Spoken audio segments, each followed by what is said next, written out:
সোনা গরিব পরিবার থেকে বিয়ে করে তার বাংলো সমান শ্বশুরবাড়িতে আসে, কিন্তু তাকে যেহেতু বাংলো বাড়ির ছেলে রাহুল নিজে পছন্দ করে নিয়ে আসে, তাই শ্বশুরবাড়ির পরিবার তাকে মোটেই পছন্দ করে না। বিয়ের পর থেকেই তারা গরিব পরিবারের মেয়ে অর্থাৎ সোনার সাথে খুব খারাপ ব্যবহার করে থাকে। সোনার যখন গৃহপ্রবেশ হয় তখন, বৌমা, আশা করি তুমি কোনোদিনও তোমার বাবার জন্মেও এত বড় বাংলো বাড়ি চোখে দেখোনি, তাই আগে ভালো করে আমাদের এত বড় বাড়িটা দেখে নাও, তারপর গৃহপ্রবেশ করবে। আর হ্যাঁ, তোমাকে যেহেতু আমরা কেউ পছন্দ করে নিয়ে আসিনি, তাই তুমি আমাদের কাছ থেকে ভালোবাসা সম্মান কিছুই আশা করবে না। কি হচ্ছেটা কি মা? সবেমাত্র আমি ওকে বিয়ে করে নিয়ে এলাম, আর তুমি এখন থেকে ওকে খারাপ খারাপ কথা শোনাতে শুরু করে দিয়েছো। রাহুল, উনি আমার শাশুড়ি মা হন, তাই উনি আমাকে কথা শোনাতেই পারেন। তুমি দয়া করে তোমার মায়ের সঙ্গে এরকম ব্যবহার করো না। মা, আপনি ঠিকই বলেছেন, আমি কোনোদিনও এত বড় বাংলো বাড়ি দেখিনি, কিন্তু আমি আপনাদের সব নিয়ম মেনে চলবো আর কখনো আপনাদের অসম্মান করব না। বিয়ে হয়ে সবেমাত্র বাড়ির দরজায় পা রেখেছো, আর এখন থেকেই তুমি মায়ের মুখে মুখে কথা বলছো? দেখেছেন মা, কপাল করে ভালোই ছোট বৌমা পেয়েছেন। দেখবেন এই ছোট বৌমা এসে আপনার বাংলো বাড়িকে একেবারে ধ্বংস করে দেবে। সবাই মিলে এভাবে সোনাকে কথা শোনালে তার খুব খারাপ লাগে। তাকে কোনো রকম কোনো আপ্যায়ন করা হয় না, এমনকি তার গৃহপ্রবেশের অনুষ্ঠানও ভালোভাবে পালন করা হয় না। সোনা যখন প্রথমবারের মতো তার শ্বশুর বাড়িতে পা রাখে তখন, মা, এই বাংলো বাড়ির স্টোর রুমের দরজাটা খুলে দেব, কারণ আপনার ছোট বৌমা তো ওখানেই থাকবে। হ্যাঁ, ওই দরজাটা খুলে দাও, কারণ ও আমার ছেলের সাথে একই ঘরে থাকার মতো যোগ্য নয়। আমার ছেলে ওর ঘর বিদেশি জিনিসপত্র দিয়ে খুব সুন্দর করে সাজিয়েছে। এই এত বড় বাংলোর মধ্যে সব থেকে সুন্দর ঘরটা আমার ছোট ছেলেরই, তাই ওই ঘরে এই গরিব মেয়ে থাকবে না। বাড়ির চাকরকে বলে ওর ছেঁড়া ফাটা ব্যাগগুলো স্টোর রুমে রাখার ব্যবস্থা করো। মোটেই না, আমার বউ এই বাংলোর স্টোররুমে থাকবে না। একই ঠান্ডা পড়েছে, তার উপর আমাদের স্টোররুমটা অপরিষ্কার, ছোট ছোট ইঁদুর আছে, সুতরাং ওখানে থাকা সম্ভব না। তাও তো তোর ভাগ্য ভালো যে তোর বউয়ের কপালে স্টোর রুম জুটছে, না হলে ভেবেছিলাম ওকে চাকরদের কোয়ার্টারে থাকতে দেব। তুই বেশি কথা বললে তোর নামও কিন্তু এই বাংলো বাড়ির দলিল থেকে কেটে বাদ দিয়ে দেব। রত্নাদেবী এই কথা বলে ছেলেকে একেবারে চুপ করিয়ে দেয়। অন্যদিকে শ্বশুর বাড়িতে আসার পর এরকম ব্যবহার পেয়ে সোনা ভীষণই কষ্ট পায়, কিন্তু সে যেহেতু সত্যি গরিব পরিবারের মেয়ে, তাই সে কিছু বলতেও পারে না। তার বড় যা বাপের বাড়ি থেকে আসার সময় কোটি কোটি টাকার যৌতুক নিয়ে আসে, তাই তাকে বড়লোক বাড়ির বউ হিসেবে মানায়, কিন্তু তাদের মতে গরিব ছোট বৌমার কথা কিছুতেই মানা যায় না। সোনাকে বিয়ের পর স্টোর রুমে গিয়ে থাকতে হয়, কিন্তু সেই স্টোর রুম ভীষণই ঠান্ডা। জানালাগুলো থেকে ঠান্ডা ঠান্ডা হাওয়া ঢুকে আসে, এমনকি তাকে একটা চৌকির উপর শুতে দেয়া হয়, ভালো কম্বল পর্যন্ত দেয়া হয় না। দিদি, এখানে তো সামান্য একটা চৌকি পাতা আছে, না বালিশ আছে, না কম্বল আছে, আমি এই ঠান্ডার মধ্যে ঘুমাবো কি করে? আমার তো খুব ঠান্ডা লাগছে। তোমার ঠান্ডা লাগছে তার জন্য কি রুম হিটারের ব্যবস্থা করা হবে নাকি? গরিব কোথাকার, তুমি বাপের বাড়ি থেকে কম্বল যৌতুকে নিয়ে আসোনি কেন? তোমাকে ঠান্ডায় কষ্ট পেতেই হবে। দেখবে ওই স্টোর রুমের ভাঙাচোরা আলমারিতে একটা ছেঁড়া ফাটা কম্বল রাখা আছে, ওটা জড়িয়ে শুয়ে থাকবে। ওরে বাবারে, এখানে কি ঠান্ডা! আমি ঘরে যাই, ঘরে গিয়ে রুম হিটারে আরাম করে ঘুমাবো। আমাদের এই বাংলো বাড়ির প্রত্যেকটা রুমেই রুম হিটার আছে।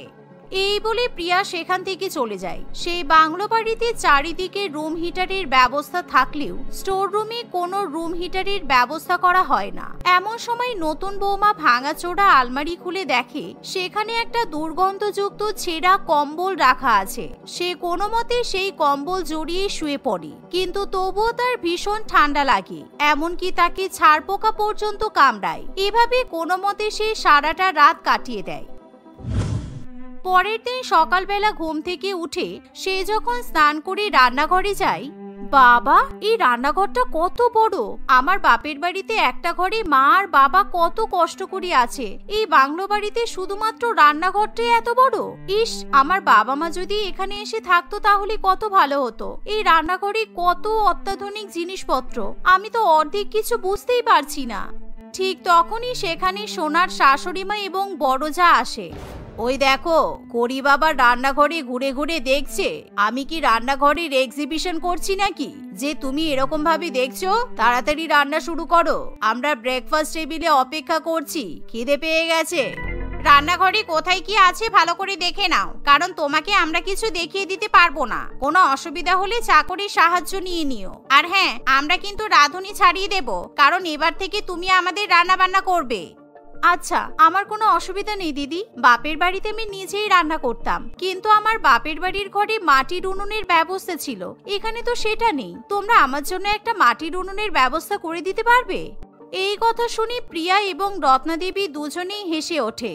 ওই দেখুন মা, আপনার ছোট বৌমা নাকি এত বড় মাগলো বাড়ির রান্নাঘরে মাটির উনুন জ্বালিয়ে রান্না করবে। এত গরিব মেয়ে আমি কোথাও দেখিনি, দেখলেই গাটা যেন ঘিন ঘিন করে ওঠে। তুমি যদি মাটির উনুনে রান্না করো, তাহলে আমাদের এই বাংলো বাড়ির দেওয়ালগুলো তো নষ্ট হয়ে যাবে। তখন দেওয়াল সারানোর জন্য কি তোমার বাবা টাকা দেবে? তুমি গ্যাস ওভেনে রান্না করবে।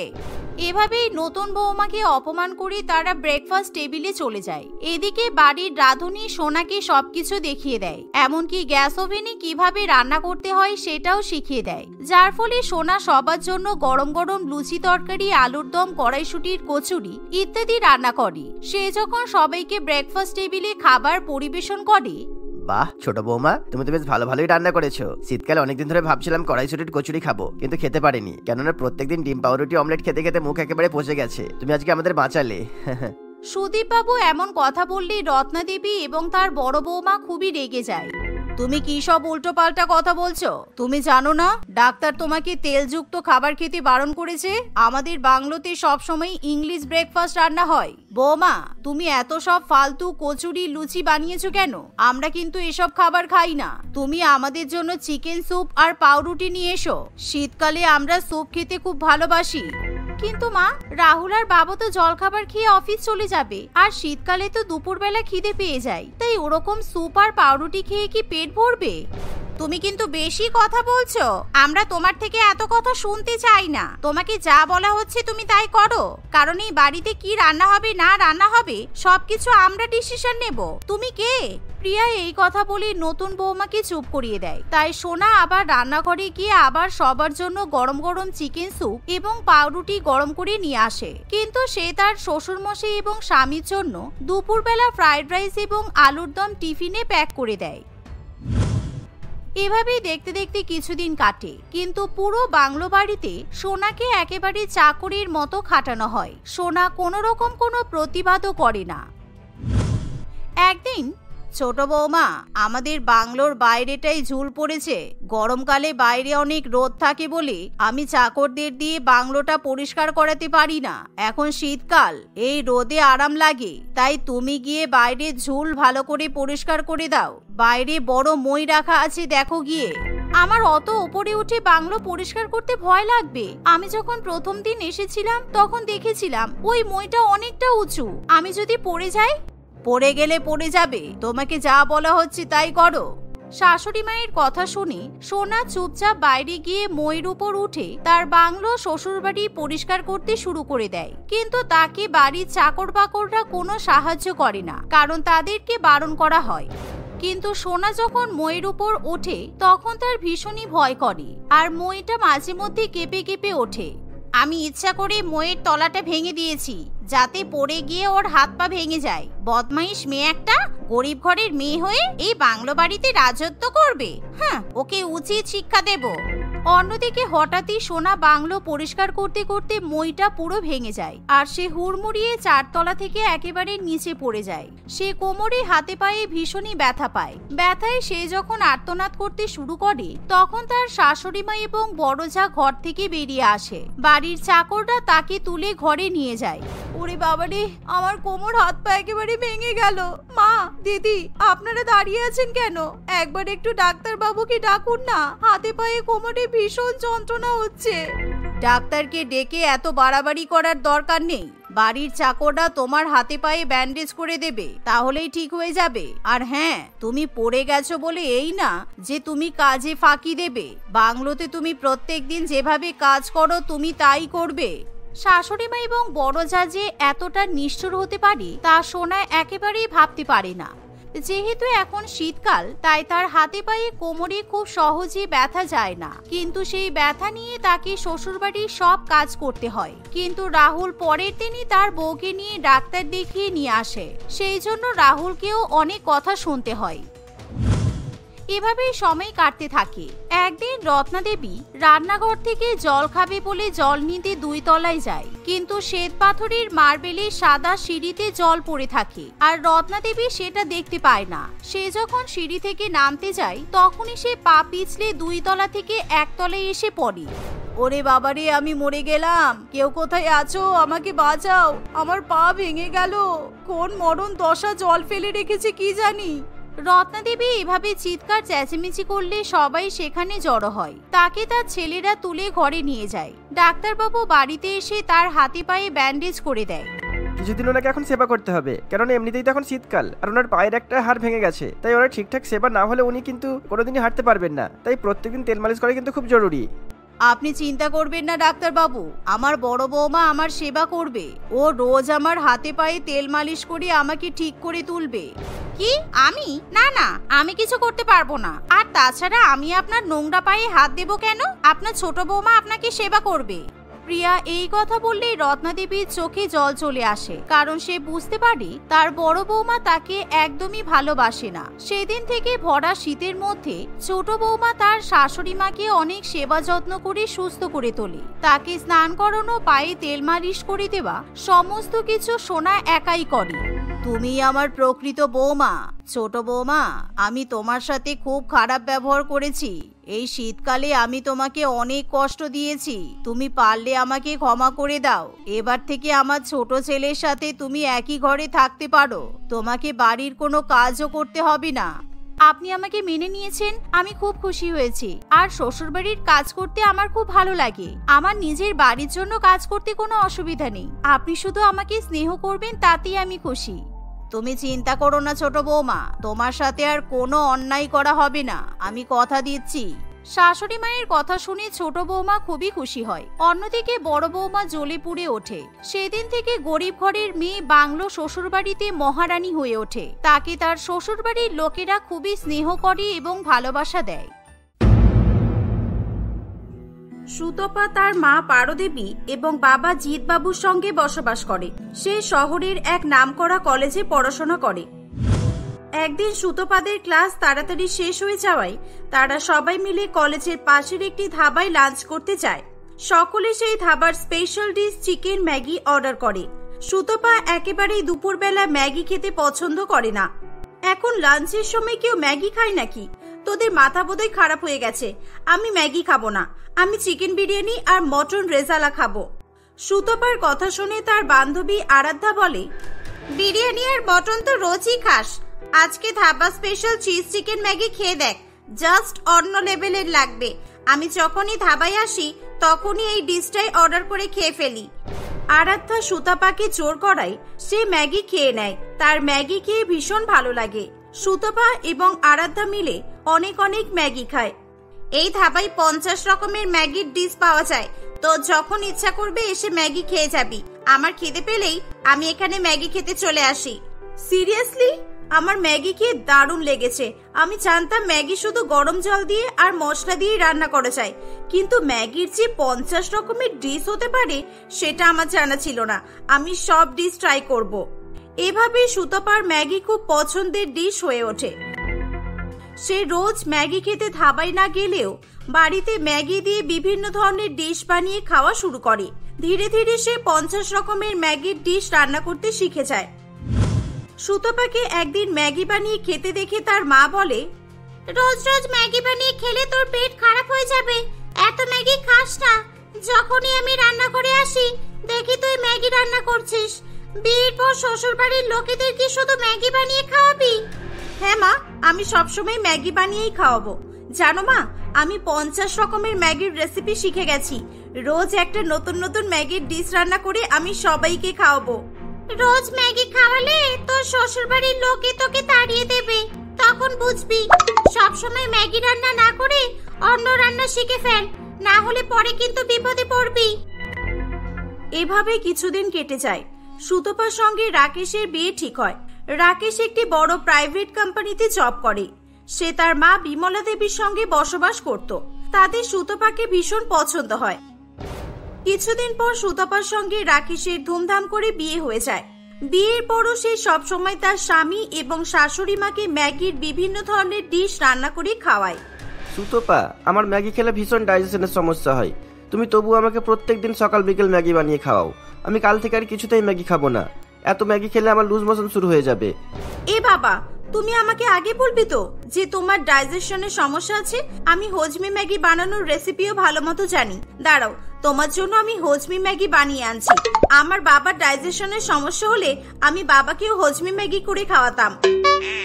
সুতপা রাকেশের জন্য হজমি দিয়ে ম্যাগি বানিয়ে নিয়ে আসে। রাকেশ কিছুতেই হজমি ম্যাগি খেতে চায় না। What are you mad? আমি হজমি ম্যাগি খাবো না। তোমার সত্যি মাথা খারাপ হয়ে গেছে। ইস, তোমার ওই হজমি ম্যাগির দিকে তাকালে আমার ঘৃণা লাগছে। কেমন যেন ফ্রিতা কৃমির মতো দেখতে। সুতপা রাকেশের কোনো কথাই শুনতে চায় না। সে রাকেশকে জোর করে হজমি ম্যাগি খাইয়ে দেয়। রাকেশ সুতপার উপর ভীষণ রেগে যায়। সে তবুও তার বউকে কিছু বলতে পারে না। এভাবে কিছুদিন কাটে। একদিন খুব ঠান্ডা পড়ে। সন্ধেবেলা সুতপা তার স্বামী এবং শাশুড়ি মায়ের সঙ্গে একসঙ্গে বসে কফি খাচ্ছিল। তখন সুতপার শাশুড়ি মা বিমলা দেবী বলে, উফ, কি ঠান্ডা পড়েছে। এই ঠান্ডার মধ্যে এমন গরম গরম কফির সঙ্গে যদি মুচমুচে পকোড়া হতো তাহলে সন্ধেটা একেবারে জমে যেত। কিন্তু এখন আর উঠে গিয়ে পকোড়া বানাতে ইচ্ছে করছে না। কেন মা, তুমি পকোড়া বানাতে যাবে কেন? সুতপা আমাদের জন্য পকোড়া বানিয়ে নিয়ে আসবে। সব সময় ওর হাতের 50 রকমের ম্যাগি খেয়ে খেয়ে মুখ পচে গেছে একেবারে। এখন একটু অন্যরকম আইটেমও ট্রাই করা যাক। না থাক, ও জীবনে ম্যাগি ছাড়া আর কিছুই বানাতে শেখেনি। তারপর কি বানিয়ে আনবে আর খেতেই পারবো না। মা, আপনি চিন্তা করবেন না, আমি পকোড়ার ডিশও বানাতে জানি। এমন মুচমুচে পকোড়া বানিয়ে দেব, আঙুল চেটে খেতে হবে। কিছুক্ষণ ওয়েট করুন, আমি এক্ষুনি পকোড়া বানিয়ে নিয়ে আসছি। এমন ইউনিক স্টাইল পকোড়া বানাবো যা আপনারা আগে কখনোই খাননি। ঈশ্বর জানে কি ইউনিক পকোড়া বানাবে। যাকগে, যা পারবে করুক, আমার কি। আমি শীতে গরম গরম পকোড়া খাবো, ব্যাস। সুতপা রান্নাঘরে পকোড়া বানাতে চলে যায়। সে ম্যাগি সিদ্ধ করে মশলা মাখিয়ে ময়দার ব্যাটার দিয়ে ম্যাগি পকোড়া বানিয়ে নিয়ে আসে। বিমলা দেবী ও রাকেশের পকোড়াগুলো দেখে খুব পছন্দ হয়। পকোড়া থেকে গরম গরম ধোঁয়া উঠছে দেখে বিমলা দেবী জিভে জল চলে আসে। বৌমা, পকোড়াগুলো তো দেখতে দারুণ লাগছে, খেতেও নিশ্চয়ই খুব সুস্বাদু হবে। যাক, জেনে ভালো লাগলো যে তুমি ম্যাগি ছাড়াও অন্য ডিশ রান্না করতে পারো। বিমলা দেবী ও রাকেশ পকোড়াতে কামড় দেয়। তারা পকোড়া খেয়ে বুঝতে পারে যে সুতপা ম্যাগি দিয়েই পকোড়াগুলো তৈরি করেছে। ইস, এগুলো তো ম্যাগি পকোড়া। পাগল মেয়ে একটা, ম্যাগি দিয়ে কেউ পকোড়া বানাই? মুখের স্বাদটাই নষ্ট করে দিলে। আমারই ভুল হয়েছে যে তোমায় পকোড়া ভাজার কথা বলেছিলাম। রান্নাঘর থেকে ম্যাগির প্যাকেটগুলো টান মেরে ফেলে দিতে হয়। উনি কিনা মুচমুচে পকোড়া বানাতে পারেন। ছি, এগুলো পকোড়া হয়েছে? বাপের জন্মে এমন বাজে পকোড়া খাইনি। বিমলা দেবী ও রাকেশ একটাও পকোড়া খেতে পারে না। আমার তো ম্যাগির পকোড়া খেতে দারুণ লাগে। আমার 50টা ম্যাগির রেসিপির মধ্যে এটাই ইনক্লুডেড ছিল। আপনারা না খেলে আমি একাই সব পকোড়া খেয়ে নেব। সুতপা সব ম্যাগি পকোড়া একাই খেয়ে ফেলে। এভাবে প্রায় আরো কিছুদিন কাটে। একদিন রাকেশ অফিস থেকে বাড়ি ফিরে আসে। সুতপা তাকে ম্যাগি দিয়ে চিকেন কষা রান্না করে দেয়। এখন বিমলা দেবী ও রাকেশ সুতপার হাতের ম্যাগির 50 রকমের আইটেম খেতে খেতে অভ্যস্ত হয়ে পড়েছিল। বিমলা দেবী কুড়ে হওয়ায় সে নিজে থেকে অন্য কোনো রান্না করতেও চাইতো না। সে বাধ্য হয়ে সুতপার রান্না করা ম্যাগি খেয়ে নিত। সুতপা, আমার অফিস কলিগ প্রিয়ম অনেকদিন থেকে তোমার হাতে রান্না খেতে চাইছে, তাই আমি কালকে ওকে আমাদের বাড়িতে ইনভাইট করেছি। ও তো জানে না যে তুমি বাড়িতে শুধু ম্যাগি রান্না করো। কাল প্রিয়ম আসলে তুমি প্লিজ আমার সম্মানটা বাঁচিও। কাল একদিনের জন্য অন্তত অন্য কোনো ভালো ডিশ রান্না করে খাইও, কেমন? আচ্ছা, তুমি চিন্তা করো না, আমি তোমার অফিস কলিগকে সুন্দর সুন্দর ডিশ রান্না করে খাওয়াবো। পরের দিন সকালে উঠে সুতপা রান্নাঘরে যায়। রাকেশ ম্যাগি রান্না করতে বারণ করেছে, কিন্তু অন্য কোনো ভালো ডিশ কি রান্না করব বুঝে উঠতে পারছি না তো। এদের যে ম্যাগি খেতে কি সমস্যা কি জানি। রাকেশ যতই বলুক ওর কলিগরা ম্যাগি খাবে না, বাট আমার মনে হয় ম্যাগির বিভিন্ন রকম ডিশ দেখে ওরাও লোভ সামলাতে পারবে না। আমি আজকে ম্যাগি রান্না করব। সুতপা রাকেশের কলিগের জন্য ম্যাগি তড়কা, ম্যাগি কষা, chicken keema, Maggi bread omelette, Maggi singara, cheese Maggi, mutton Maggi, Maggi with sweets এবং আরো বিভিন্ন ধরনের ম্যাগির ডিশ রান্না করে। সে প্রায় 50টা ম্যাগির আইটেম তৈরি করে। দুপুরবেলা রাকেশের কলিগ প্রিয়ম তার বউ নিবেদিতাকে নিয়ে চলে আসে। রাকেশ ও সুতপা তাদের সঙ্গে অনেক গল্প করে। ভাই রাকেশ, আমার খুব খিদে পেয়েছে, এবার আমরা সবাই খেয়ে নিই চল। বৌদির হাতে চমৎকার রান্নার গল্প তোর মুখে তো অনেক শুনেছি, তাই খিদের চোটের লোভ সামলাতে পারছি না। তাড়াতাড়ি বৌদিকে খাবার সার্ভ করতে বল। উফ, তুমি সব জায়গায় এসে এমন খাই খাই করো কেন? দুপুরে আমরা লাঞ্চ করতে এসেছি, আমাদের নিশ্চয়ই খেতে দেবে। এমন লোভীর মতো করো না তো, বিরক্তিকর লোক একটা। না না বৌদি, ওকে এইভাবে বলবে না। আমার বউয়ের হাতে রান্না এতই ভালো যে ওর হাতে রান্না খাওয়ার জন্য সবাই এমনই করে। আমায় তো প্রত্যেক দিনই নতুন নতুন ডিশ রান্না করে খাওয়াই। তোমার জাদুই রান্নার স্বাদ আমার বন্ধু আর বন্ধুর বউ উপভোগ করুক। সুতপা এমন প্রশংসা শুনে খুব ভয় পেয়ে যায়, কারণ সে ম্যাগিরই 50 রকম আইটেম ছাড়া আর কিছুই রান্না করেনি। সে ভয়ে ভয়ে রান্নাঘর থেকে খাবার নিয়ে আসতে চায়। সুতপা ম্যাগির আইটেম নিয়ে এসে খাবার টেবিলে রেখে দেয়। সে রান্নাঘরে একবার করে যায় আর ম্যাগির আইটেম নিয়ে বেরিয়ে আসে। সে 50টা ম্যাগির আইটেম টেবিলে সুন্দর করে সাজিয়ে দেয়। সকলে ম্যাগির এত আইটেম দেখে অবাক হয়ে যায়। ও বাবা, বৌদি তো শুধু ম্যাগি দিয়েই 50 রকমের রান্না করেছে। আমাদের লাঞ্চে শেষ পর্যন্ত ম্যাগি খেতে হবে? এই যে তুই বললি তোর বউ নাকি ভীষণ সুন্দর রান্না করে, এমন ভীষণ সুন্দর রান্না আমি তো জীবনে দেখিনি রে। নিবেদিতা প্রিয়মের কথা শুনে হেসে ওঠে। খুব তো পোলাও মাংস খাওয়ার লোভে দৌড়ে এসেছো, নাও এবার খাও পোলাও মাংস। বৌদি নাকি খুব ভালো রান্না জানে, ম্যাগি ছাড়া কিছুই তো রান্না করতে পারে না। ছি, এর থেকে তো আমি অনেক ভালো রান্না করি। আজ তোমার জন্য আমার সবার সামনে নাক কাটা যাচ্ছে। বারবার বারণ করেছিলাম যে অন্তত একদিন ম্যাগি রান্না করো না, তুমি সেই ম্যাগি রান্না করলে। আজ তোমার জন্য আমায় এতগুলো কথা শুনতে হচ্ছে। ইস, তোর কি কষ্ট রে, রোজ রোজ ম্যাগি খেতে হয়। আমাদের আগেই বলতে পারতিস, আমরা আসতাম না, বরং তোকে আর তোর বউকে আমাদের বাড়িতেই ডেকে নিবেদিতার হাতে রান্না খাওয়াতাম। সুতপার এত খারাপ খারাপ কথা শুনে খুবই কষ্ট পায়। রাকেশ তাকে সকলের সামনে খুব অপমান করে। এত অপমান সহ্য করতে না পেরে সুতপা ভীষণ কান্নাকাটি শুরু করে। তোমার মতো ম্যাগি পাগল মেয়েকে আমার বিয়ে করাই উচিত হয়নি। আগে যদি জানতাম জীবনে তোমায় কখনোই বিয়ে করতাম না। আমায়ও তুমি ম্যাগি খাইয়ে খাইয়ে পাগল করে দেবে। তোমায় ঘাট ধাক্কা দিয়ে বাড়ি থেকে বার করে দিতে ইচ্ছা করছে। বিমলা দেবী তাদের সব কথা শুনে বলে, রাকেশ চুপ কর। এই সামান্য ম্যাগি রান্না করেছে বলে তুই সবার সামনে একে এত অপমান করছিস? এটা তোর বউ, সেটা বোধহয় তুই ভুলে গেছিস। মেয়েটা কাঁদছে, তুই দেখতে পাচ্ছিস না? যা খুশি ইচ্ছা তাই বলে যাচ্ছিস। মাসিমা, আপনি তোকে চেনেন। যখন রাকেশ রেগে যায় তখন ওর মনে যা আছে তখন তাই বলে দেয়। ও অত ভেবেচিন্তে কথা বলতে পারে না। বাট বৌদির মতো যদি আমার বউ সারাদিন শুধু ম্যাগি বানাতো তাহলে আমি ওকে বকাবকি করতাম। বৌদিকে তো আমার বন্ধুর খাবার খেয়াল রাখতে হবে, তাই না? কিন্তু সকলের সামনে নিজের বউকে অপমান করাও কোনো বিরক্তির কাজ নয়। আর বৌমা, তোমারও দোষ আছে। তুমি অন্য ডিশ রান্না করতেই পারতে। এত ম্যাগি খেলে শরীর অসুস্থ হবে তো। বৌদি, তুমি কেঁদো না। আমিও তোমাকে অনেক ছোট বড় কথা শুনিয়েছি। আমার উচিত হয়নি। তুমি এত কষ্ট করে আমাদের জন্য 50 রকমের ম্যাগি রান্না করেছো, আমরা নিশ্চয়ই খাবো। কিন্তু রোজ রোজ ম্যাগি খাওয়া ঠিক নয়, পেটের অনেক ক্ষতি হয়ে যাবে। না, আমি আর কোনোদিনও ম্যাগি রান্না করব না। খুব ভুল হয়ে গেছে, তোমরা প্লিজ আমাকে ক্ষমা করে দাও। রাকেশও তার বাজে ব্যবহারের জন্য সুতপার কাছে ক্ষমা চায়। তারা আনন্দ করে 50 রকমের ম্যাগির আইটেম ট্রাই করে। তারপর থেকে সুতপা আর কখনোই ম্যাগি রান্না করে না। সে তার পরিবারের জন্য সাধারণ হেলদি খাবার বানানো শুরু করে। সুতপা এভাবেই তার পরিবারের সঙ্গে সুখে শান্তিতে বসবাস করতে থাকে।